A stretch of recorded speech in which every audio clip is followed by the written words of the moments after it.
Looking at the NBA standings right now, I mean, the Cavs are 11-0. Is it skewed? Is it early on? Yes. Both of those, yes. Are the Cavs a legit contender? Yet to be determined, but I would say, yeah, maybe. At the end of the year, the Cavaliers won't be the number one seed. They won't be 11, undefeated. Top four seed, for sure. There's also very clearly in the Eastern Conference, a couple of great teams, a couple of okay teams, and then the rest are just not good. I mean, that's just what it is. The Cavs are 11-0. The Celtics are 9-2.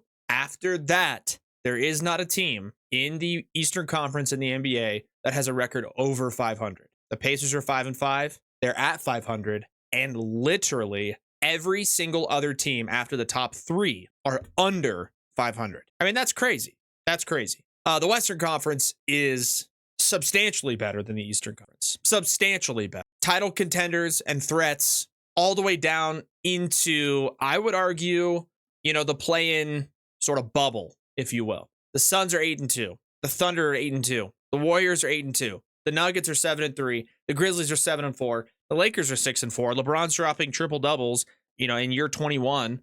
The Rockets are 6-4. The Timberwolves are 6-4. Even the Clippers and the Kings 6-4. Everybody in the playoff bubble above the 10 seed is above 500. And again, this is only 10 games in, but guys, that's an eighth of the season. Like that's not just 10 games. Like we're in it, right? We're in it in the NBA. And going across the point differential again, I know it's probably pretty self-explanatory having each team be above 500, but point differential in the Western Conference, every team 1 through 10, besides the Lakers, has a positive point differential in terms of average point differential per game.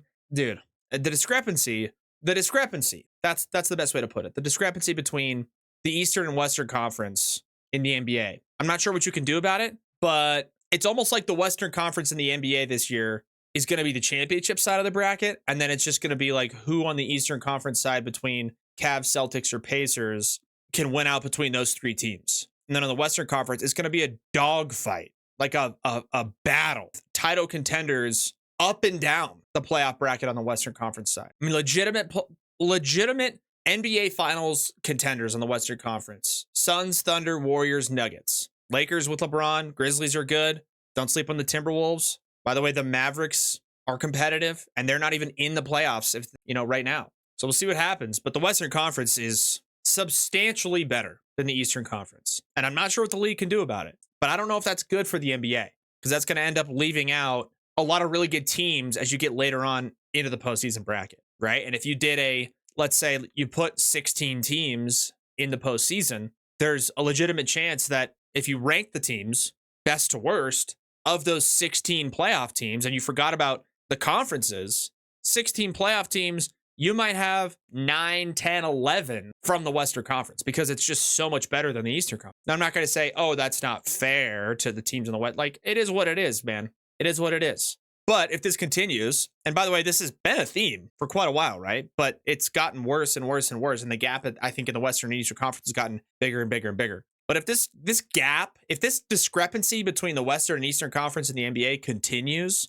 I wouldn't be surprised to see the commissioner, based on all the new things he's added into the NBA, I wouldn't be surprised to see him change the NBA playoff format. Because if you take, let's say, 16 playoff teams every year, and then separately, at the end of the year, you ranked the best teams in the NBA 1 through 30, there's a chance of the 16 playoff teams, 9, 10, 11, 12 of them come from the Western Conference in comparison to the Eastern Conference. Because then there's going to be teams in the Eastern Conference competing for playoff spots or comfortably in the postseason at or below 500. And on the Western Conference, it's just a dogfight. You have to be above 500. You have to be substantially above 500 if you want to not play in the play-in tournament. So I wouldn't be surprised if this gap continues, if the Western Conference continues this year, next year, maybe a year after that, to be so much better than the Eastern Conference for Adam Silver to step in and go, listen, we're just going to do the top 16 best teams. Is that fair? I don't know.